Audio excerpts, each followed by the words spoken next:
Hey, how's it going, everybody? Welcome back to my channel. What the heck? Oh, because I was like, what the heck? I think I have to lower that down a little bit. Because, looks like my cab is up higher. That's fine. But you guys see, I already been having a little bit of fun. I already scratched it up a little bit.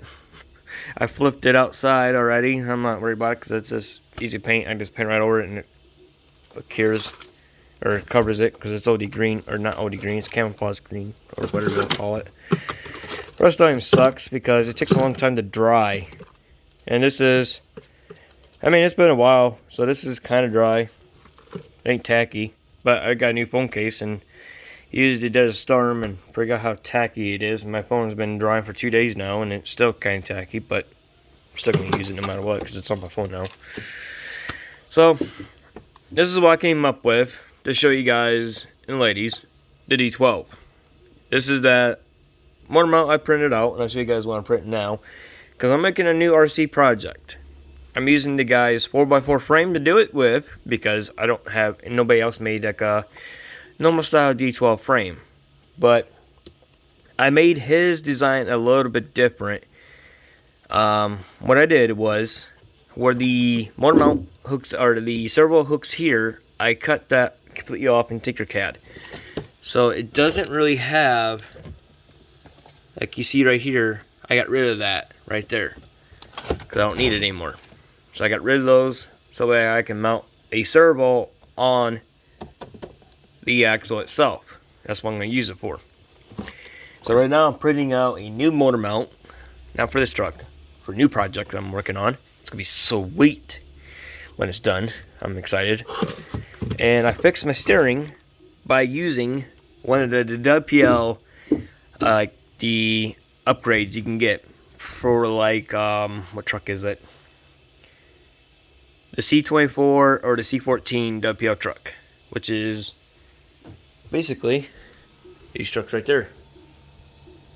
The one with the truck bed and without the truck bed. Like my daughter's truck right there that I'm making a bed for. So I gotta make her bed. I got everything to do it with. So I got the bed already mounted. Now I get to have fun gluing it in place and go from there. So anyway, I used the small trailing arm that I could. That usually goes from like the top part, middle of the axle, up to the frame. I'm using that part. And it works great. And as you can see, that's kind of broke a little bit, but it is what it is. The other one I had, I kind of did up. I lost that piece outside and had no idea where it went. So, had to take it all apart, take the cab off. I had to take the whole cab and bed off because I made the cab and bed all one unit. Got that done off of there a little bit so I could work on here. Got this all set, fixed, and now she turns and steers. So now I can drive it. Drifting wise with the 550 motor is kind of tricky to do. It's got a lot of speed. I can kind of do it. I just gotta work on my drifting skills because I'm not good at it. But I just did this truck just for fun. I can't really do a top speed run because how the front axle is. Because it is very tippy. So I'm thinking about, in Tinkercad, maybe I can cut this part here where it's at, extend it out a few more inches. That might work. Where I can bring the tire out a little bit, but then I have to worry about how much clearance I'll be having against this. And I only got so much to work with, and I don't want to cut part of my bumper out just to make it work. So I'm just going to leave it. It works fine. It does drive nicely. But as long as I don't go too fast and try to turn, the truck will actually, like this, boom, it'll flip. So that's why there's scratches on top of the truck. The fenders are scratched up because it flipped. Pretty cool. But everything's holding up pretty well. It's working nicely. I'm happy with it. But I think my ESC is bad in it.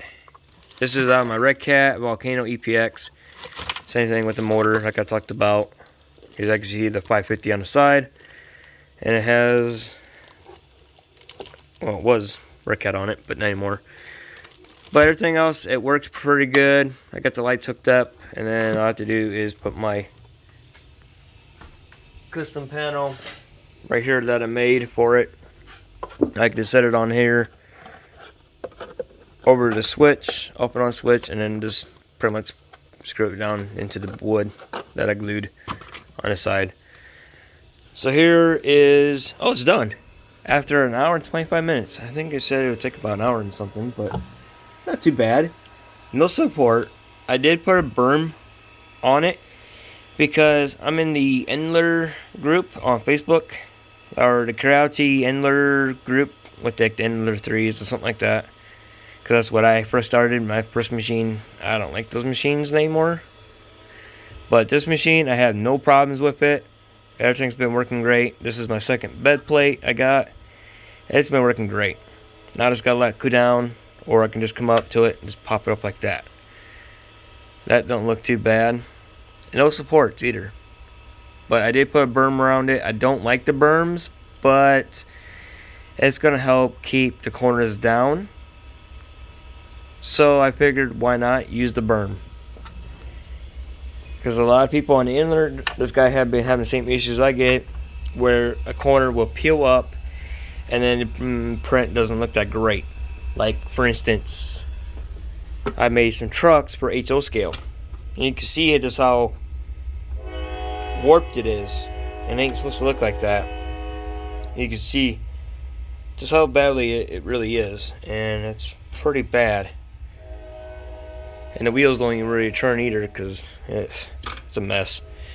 So I'm just going to buy my own trucks that I need for passenger cars, and buy my own passenger cars and stuff like that. But this is for my project. Stay tuned for the rest of the project coming soon. It's going to be a lot of work. And I'll show you guys the new, since I'm going to be adding this video in, since it's got plain daylight in here.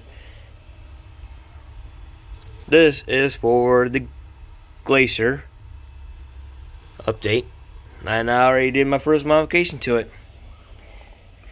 Here is my Glacier. You can see it's a little bit higher, because what I did, I took the shock mount from there, just lowered it right there. The back, I moved it from where its location is right there up into the middle location. Used a couple of little nuts I had and screw, and it worked out great. So now it works better. It still bounces, but now you don't have that really hard mount, and the front is not as loosey as it was. So it actually worked out great. And now I can climb over stuff a little bit better since the bumper is higher, so that's great. But I got new front end for it, new bumper like this here, new grills, like a radiator support thing I call it, new bumper, grill to go in there, and exhaust pipes. How cool is that for the Glacier as well? I even got a 3D printed cat top I can print for it, or a camper, so that's pretty sweet.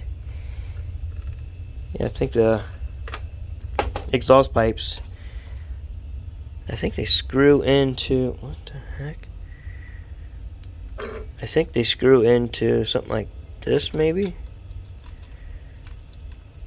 Like something like that right there, I believe. Because it can't go like, maybe it goes like that. No, that don't look right. Probably goes like that. I have to look at the pictures and see how they go. But I think it's going to be pretty sweet, pretty cool. So, hope that's going to help you guys to do when you do 3D prints. Make sure you use a berm. Thanks for watching, and I'll see you all later.